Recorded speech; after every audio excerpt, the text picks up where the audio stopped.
Hello, folks, and welcome to another episode of Local SEO Tactics, where we bring you tips and tricks to get found online. I am your friendly neighborhood producer, Caleb Baumgartner, here to intro another helpful episode. Have you started working on your SEO, but you're not sure it's helping? Bob and Jesse are here to help you understand how to identify what's working and how to press on your strengths to find your own niche in your area. Thank you again for checking us out, and enjoy the show. Welcome back to Local SEO Tactics, where we bring you tips and tricks to get found online. I'm your host, Jesse Dillon, here again today with Mr. Bob Brennan. Howdy. What you got there? Let's cover the important backgrounds first. Yeah. Got some skis? Back there now? Yeah, skis, wonderful skis. I bought them, back in November. I used them twice and blew out my knee. So oh no. Get surgery here in April. So, but they're pretty cool. They're light, and when you're old, it's not about how they perform. It's how light they are in the chairlift. So nice. your knees or your legs don't fall asleep. So yeah, I'm excited to use those next year. We'll get a nice edge on them. And so I snowboard instead of ski. I got to tell you, those are almost as wide as my snowboard, I think. Those suckers are. Is that crazy? They're like, they're almost like water skis. Right. Those are awesome. And they're short. So, I'm 54. And when I was younger, the skis I skied on were like 203s, 207s. And these are like 188s, oh, wow. 185s. But they turn with the side cut and everything else, they just turn better. And in the Midwest, it's ice, so it's kind of nice to have a good edge set. And then when you get out west, those are all mountain skis, so they're a little bit better in the Western mountains than they are here in the Midwest. Yeah, which our season is kind of rapidly coming to an end here, it looks like, with the weather we've had. So yeah. I was talking to another team member on Intrix here, TJ, earlier, and he lives out in Colorado, and he's like, could be June, could be July on a crazy year, season's over. It's like the elevation makes a big difference, right? Oh, yeah. Yeah, aviation usually stays open well into July. They won't be open all the time, but they'll be open on the weekends, and you can go catch a few turns up there. So yeah, not that I want winter to keep lasting, just saying. Yeah. But as usual, I digress. Let's jump into the topic here. So what we're going to be talking about today is it's kind of a follow-up. We had an episode, let me check here, it was number 80 with Sue a few weeks back. And we were talking in that about which metrics are the right ones to track for your business. And you and I got to talking, and we're going to kind of crack that open a little bit wider, go a little more in depth with people on the metrics that do matter, for SEO, but then also the metrics that really matter for the business, right? Not just for the vanity of rankings and some other stuff. So we're going to dive into that. It's kind of two-part deal. What do you want to look at from an SEO perspective? But then what do you want to look at for, is this SEO giving me ROI? Before we get into that, just a couple bits of housekeeping. Everybody's heard us talk in recent episodes about our courses that are coming out. We've had, thanks to everybody, we've had an overwhelming response for our beta program, our beta sign up for students, more than we thought, and a pleasant surprise. Not that we thought it would, flop, but just how many people, want to jump on board to kind of help beta test it out and give feedback and whatnot. And it's been great. So we're pushing forward with that. Had some great conversations with some of you out there listening, and looking forward to some more we've got scheduled in the next week or two. But with that, the beta has closed on it, just because we've got more than enough people involved and a ton of traction and some great feedback. The link is still going to be active, localseotactics.com/courses. But now, instead of signing up to be a beta student, what we're looking to do is, if you're interested in any of our courses that we're going to be launching, and there's going to be quite a gamut of them. It's at Local SEO, Google My Business, how to get more reviews. A lot of the topics you hear us talk about on the show here, we're going to be turning into courses. So if you're interested in any of that, go to localseotactics.com/courses, drop your name in, and basically we're going to put you on the waiting list. The courses are going to be coming out here in the near future, and anybody who signs up now and gets on the waiting list, we're going to do a couple things. We're going to let you know when like the pre-registration opens up, so you can get first in line. And secondly, anybody who signs up to get on the waiting list, we're going to come up with some kind of freebies, special bonuses, discounts. We don't have it all defined yet, but kind of like a Kickstarter, right? If you get it on the ground level, you're going to get something for it. So if you're interested, that doesn't mean you have to commit. We're not, you're not placing an order. There's no credit card, none of that. Just drop your email address in, let us know you're interested. We'll put you on the list. And as it comes to light and we have information, we'll broadcast it out to you and take it from there. So if you're interested, localseotactics.com/courses. And then secondly, as far as another bit of housekeeping, Terry Samuels, who was on a number of episodes back, 2 episodes. Let's see here. That was episode number 76 and 77, talking about schema. Anybody who is interested in schema for your website, check those 2 episodes out. We've been getting a lot of great feedback that number 1, Terry is super smart and knowledgeable. Number 2, that, hey, this was really great. I've been wondering about schema, what it is, why it is, and things like that. And we're looking to get more questions. We're going to have Terry on for some more interviews answering your questions. So if you're out there and if you listen to those and that kind of turned you on, what questions do you have? If they're small, if they're big, it doesn't matter. Terry wants to answer them. We want to ask them to Terry. We want to help you out.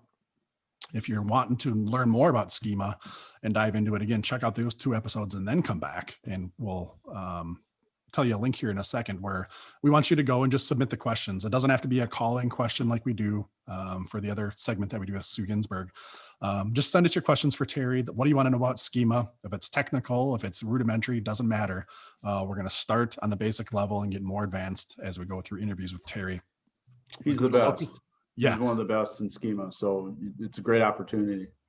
He really is. There's schema tools out there. There's schema courses out there. I can tell you that people are either influenced or been working with Terry in these areas. He's very well known for his schema expertise, and we're excited and privileged to have him on previously, and that he's committed to doing some more interviews with us to answer questions for everybody. So he really is the best, Bob, like you're saying. So if you want to get in on that and have a direct line to Terry to get your questions answered, go to localseotactics.com/schema, and that's SCHEMA, just to make sure. And just submit your question, and we're gonna have Terry on. We'll ask it and get to the bottom of it for you. It's an exciting area for your SEO. You can definitely make some hay there if you're not using schema already. All right. So enough housekeeping. And I got to say too, I hope you guys out there don't feel like that was a lot of self-promotion. A lot of the reviews and the feedback we get, people are like, you guys' show is awesome. You get right to it, conversational, and you don't promote the heck out of yourself at every turn. I feel like that was quite a bit of stuff there. Hopefully it didn't come off as extremely self-promotional, but that's the case. We're from Minnesota. We're pretty humble. We is. I like Guardians of the Galaxy, one of my favorite movies, the Drax, and I too am very humble. Like, whenever I hear that, it always just resonates with me. I can't help it. So I'm a nerd. All right. Speaking of nerds, let's just get back right into it here then. So how do you measure success? How do you know if your SEO is working? How do you know if all of this is worth it or not? So Bob and I are both going to kind of talk about this. I'm going to kick it off talking about kind of more of the analytics side, some of the initial gateways. How do you know if you're having some success in it? And then I'm going to throw it over to Bob and talk more about like the real world business side. How do you know if your SEO is working for you, right? Because it's definitely a 2-part deal, which we'll kind of explain. So there's really 3 areas from our side, from the agency, serving clients, or, if you're sitting there doing SEO for your own business, kind of on that end of it, right? Just for getting ranked and visibility, there's really 3 areas if we drill it down on the most basic level that we're concerned with. Number 1 is your keyword ranking. Really, this is where it all starts. You have to be ranking high in order to be found, and then in order to get traffic and clicks in business. So if you're not already checking your keywords through various means, whether you're using some kind of a tool like Bright Local we've talked about, but we've talked in recent episodes about just manually checking it yourself on desktop, on mobile, things like that. And again, If anybody wants to go back to listen to episode 80 with Sue, we do dive into some of this with Sue and go through some examples. Hey, can I throw something out real quick? Yeah. When you say ranking high, and this is amazing to me when I ask people that. Yeah. How are you ranking, right? What, like, just so we're on the same page here. Yeah. What's your definition of ranking high? On the first couple pages of Google, probably. No, I'm just kidding. Top 3. Got to be. What the heck, man? Like, it's got to be top 3. That's really all we care about. If we're middle of the first page, do you get some traction? Sure. But all that means is we're almost there, right? Yeah, that's where you start, is the middle of the first page. Just so everybody has the same expectations, because number one position is what, 20% of the people will actually click on your position, or some high number like that. Yeah. Number 2, let's say it's 25. Number 2, it drops down to 12 or 14%. And number 3, it drops down to 7%. Yep. So anything below number 3 is you're just starting out. You shouldn't even be happy about that. So. Yeah, we don't really, when we look at it, when I say we, I mean Bob, you and I, and the Intrix team, we don't really count anything outside of third place. I mean, it's sure there's a stat and there's a number there, right? But that, again, that doesn't mean you're ranking at all, to use that term. It's ranking really doesn't mean top 3, whether you're in the natural search or in the Google My Business map pack, right? Both of those things, which I'll get to in a second for how. To quote Ricky Bobby, if you ain't first, you're last. Yep. So. If you ain't first, second, or maybe even third in this case, but yeah. So with that, actually, I'm sorry, that was Ricky Bobby's dad. I didn't want to get that. If we're going to cite something, let's be specific, right? Indeed.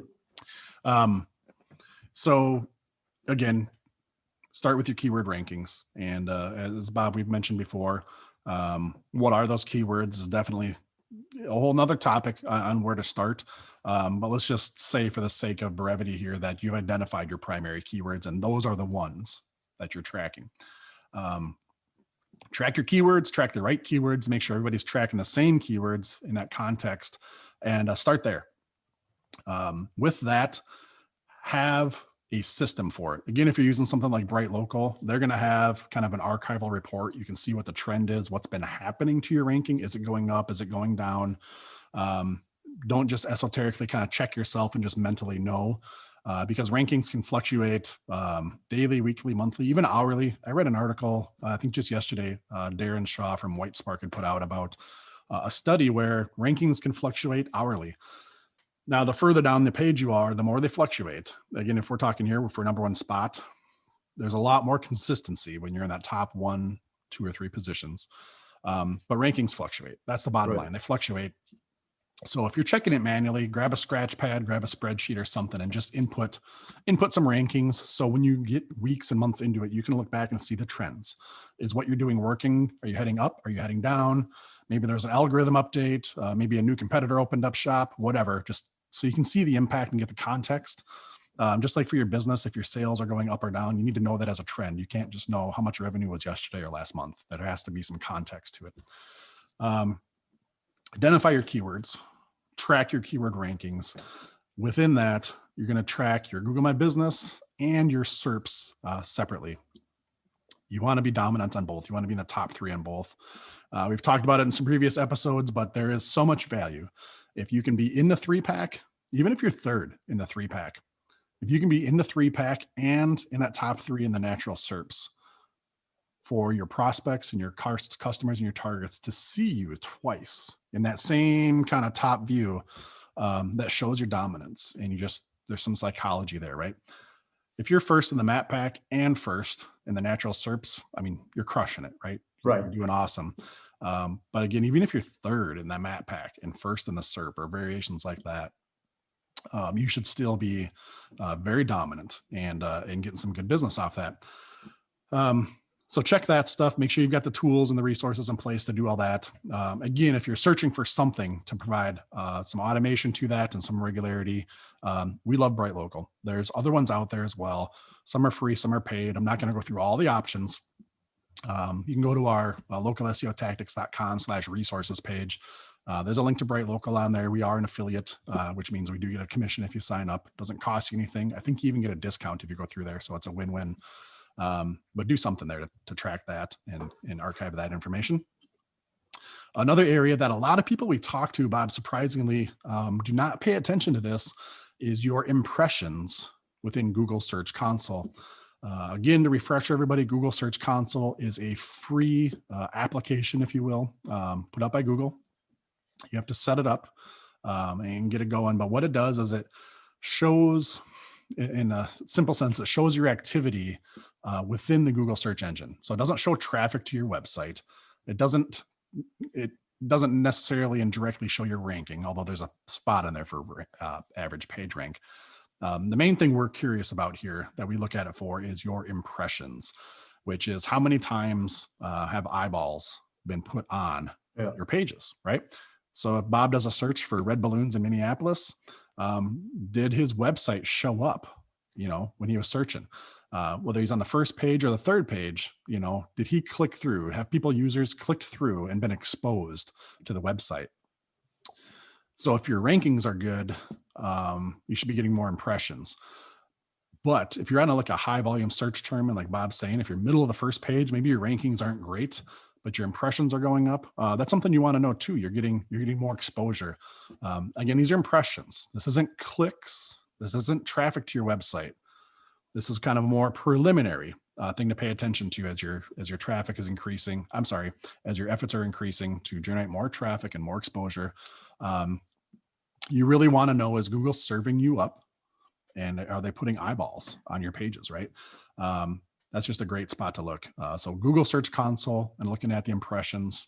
Google Search Console does a ton of other stuff, but particularly here, as we're talking about what metrics are important, keyword ranking, impressions in Google Search Console are two of our standards that we always are looking at. Last but not least, kind of in that chain of events, is the organic traffic you're getting reported through analytics. In this case here, I'm talking Google Analytics, which is free. Again, just like Google Search Console, you do have to set it up. There's just a couple of clicks you got to do, and you have to install the tracking code on your website. But Google Analytics is going to give you the information about what happens on your website, right? Where Google Search Console was within Google, your exposure for your website. Google Analytics is what's happening now on your website once people get to it. And specifically in there, we are looking for the organic search traffic. Just like Search Console, there's a ton of stuff you can do with Google Analytics, which is an entirely different topic. But key in, if nothing else, jump in there, look at your organic search traffic, look at the different date ranges. Again, is it trending up? Is it trending down? Are you getting high bounce rates? Are people getting to your page, but then bouncing out because it didn't match up with what their intent was? That's other stuff to decipher. But if you're looking at those three things, again, kind of from the agency perspective or the SEO on staff perspective, if you're ranking well, if you're getting good exposure, good impressions in Google Search Console, and you're getting good traffic through Google Analytics on the organic traffic side, you should be setting yourself up to be delivering real world success to your clients or to your business from your website. I'll pause right there, Bob. I'll throw it over to you for the three areas that really make a difference for the real world, and talking about the need to really track those as well to kind of round all this out. So what is important for the actual business, not from the World Wide Web aspect? Yeah, it's tricky because we've got a client that we effectively got them in the GMB. We helped them get reviews. And fortunately, we're able to measure metrics for them beforehand in terms of phone calls and everything else. And because they were moving into a new market and new city, so to speak. So we're able to track the calls before, we took action, got them in the 3-pack, and no calls. Yeah. And sometimes you do all the right things, and for whatever reason that market's dead, or you just don't get the results you had hoped to, or whatever the case is. So there's this, what I call the street, in in really, I guess, from what we've understood in terms of some of our beta, talking to some of our beta students, there's really two types of students currently. There's small business owners, and then there's small agency or small agency owners. And the point is, get your team involved when there are people coming through the door. Again, this is a tough deal, but it's like, hey, how'd you hear about us, right? Oh, I drove by your store, I see you all the time. Okay, well, that's good, but you're looking obviously for that person that, hopefully found you on Google. And then once they've done that, you want to measure, do you recall what you searched, right? Sure. Which is tricky because it's not very accurate. Like any of us, we'll search for, let's just say diesel repair, and we find a shop. We get there a day or two later, right, when the appointment's set up, and they ask, well, how'd you find us? Oh, I typed in Ford diesel repair. Well, we don't know how accurate that is, but you'll get a trend, you'll get a consensus. You get the idea. But engaging with your customers or getting your team to engage, and if you're an agency, somehow you're going to have to encourage your clients to do that, right? And through that engagement, you may find that you're showing up for terms that you didn't realize, and then that you need to pour gas on that particular term because it's a beautiful niche, it's, whatever. So I don't know if that makes sense, is getting your people, your team involved and say, hey guys, we need to find out how they found us, and, who's coming through the door here. Right. In what type of work, and then that hopefully correlates with your efforts. Well, that part you're saying that coming through the door, I mean, that is one of the areas to try to measure, right? Is like walk-ins, right? Like walk-in traffic. Maybe they didn't call first or contact you. They just show up, depending on your business. Right. That's going to happen. You don't always call the salesperson first, right? And whatever. Yeah. So. Yeah. I mean, there's all kinds of dynamics there where, again, in my 50s, I pick up the phone, I call people, right? If you're in your 20s and 30s, they're like text messaging, instant messaging, Facebook message. You're some, whatever reason, it's not that big of a deal. When things are urgent at my age, you want that level of communication.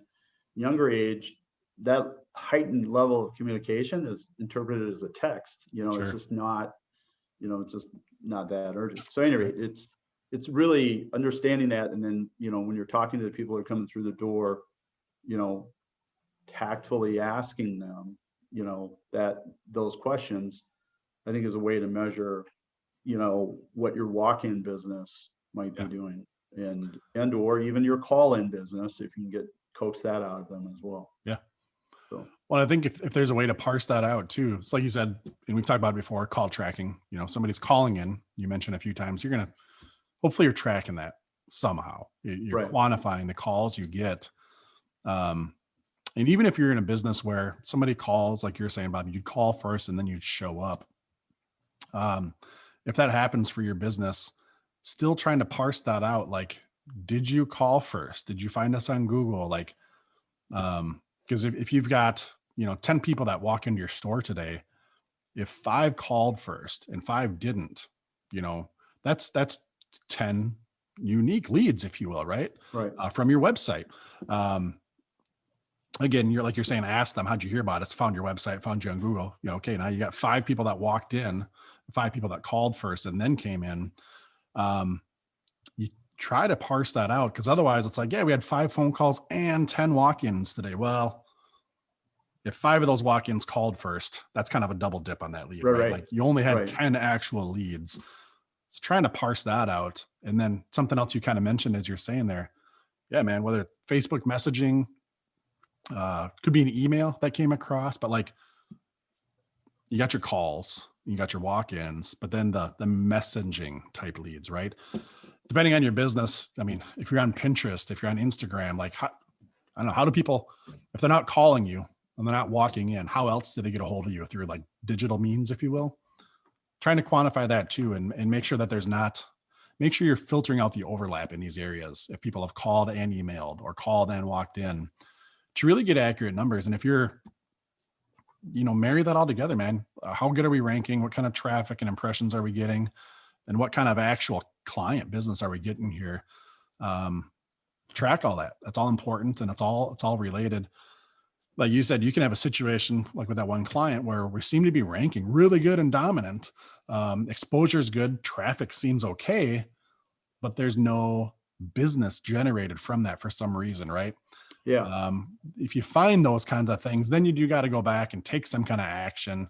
Is it your usability? Is it your conversion? Is it something you didn't realize, like just in this one spot in town you rank high, but quarter mile down the road maybe you don't, and that's where people live, or whatever. Right. The devil's in the details there. And if you're only looking at, I guess the real moral of our story here is, if you're only looking at like one of these areas or one of these things, and you're not taking this entire kind of encapsulating viewpoint on, is your search engine optimization, is your SEO bringing in business at the end of the day, not just ranking high. If you're not looking at it from that perspective, you're pretty short-sighted in your SEO approach. Yeah, because I think as agency owners, you track all the metrics, but we don't have any empathy for the business owner to say, it's like, how is your business not growing from our efforts? Right. And I say 80 to 90% of the time, it will, but there is that rare instance that you're ranking for everything they've asked you to rank for, but the phone isn't ringing. And it's like some stuff you just can't control, that particular city or suburb, has no interest in. Sure. Special Balabushki bacon, that whatever the deal is, Right. what I mean? So, but doing the best you can to measure all that, I think is imperative. So. Yep. And your clients too, or maybe if you're working for your boss, if you will, at your business, doing SEO for your business, whoever you're reporting to, they're going to appreciate those stats. They're going to appreciate those analytics, because as we know, if anything in business, it's communication, and that kind of insight is very important. So when you're spending money or time on something, you want to know if it's working, and right. You got to have the data and archive it, catalog it, so you can see those trends is my other big takeaway there. So good stuff. You have any other closing thoughts on that topic, Bob, before I get to the review? No, I think we covered as much as we could. Cool. So good stuff. Well, let's get to our review for this episode here. If you haven't left us a review yet, we'd love to hear from you. The last couple of weeks, we've had a big increase. So thanks to everybody who's been leaving reviews. Really appreciate it. Like I always say, it really helps the show out from an exposure standpoint, and for us, just mentally, like to know that we're connecting with you out there, and that you really like what it is that we're putting out, and that it's helping. So got a good review here from this. There ain't no way to pronounce this. It's just @X John Ross X. However you'd say that all together, John Ross X. There you go. That's your handle. Nice. But it was left on iTunes and says, instantaneous value. Hey guys, enjoyed your show with Kyle Roof today. I'm an SEO dabbler who has found himself needing to be an expert all of a sudden. Had to get a job, in parentheses. We all understand your plight. Work sucks, right? But you just got to do it. Goes on to say, though, can't wait to geek out more with you and gain the confidence to marry some deeper SEO knowledge with the other side of my brain. Sorry about that there. Yeah. And that is I wanted to read this review because where I get excited with SEO is it does really work both sides of your brain, right? You got to really think logically and strategically to do things. And then you also got the creative side, the problem solving. There's just so many elements to it that it's always changing, always dynamic, and it's a challenging industry. So glad we're helping you gain some knowledge there. Hopefully you can get paid good for the job and in this industry. Everybody needs help marketing. So welcome aboard the SEO train, and hopefully we can help you get some good results. And you tuned in on a good episode with Kyle Roof. Again, we talked about Terry Samuels earlier. There's another genius in the industry, Kyle Roof, right there for tuning into. So appreciate the review. Love to hear from the rest of you all out there. That's it for this episode. Thanks for tuning in, everybody, and we'll catch you on the next one. Take care. Bye now.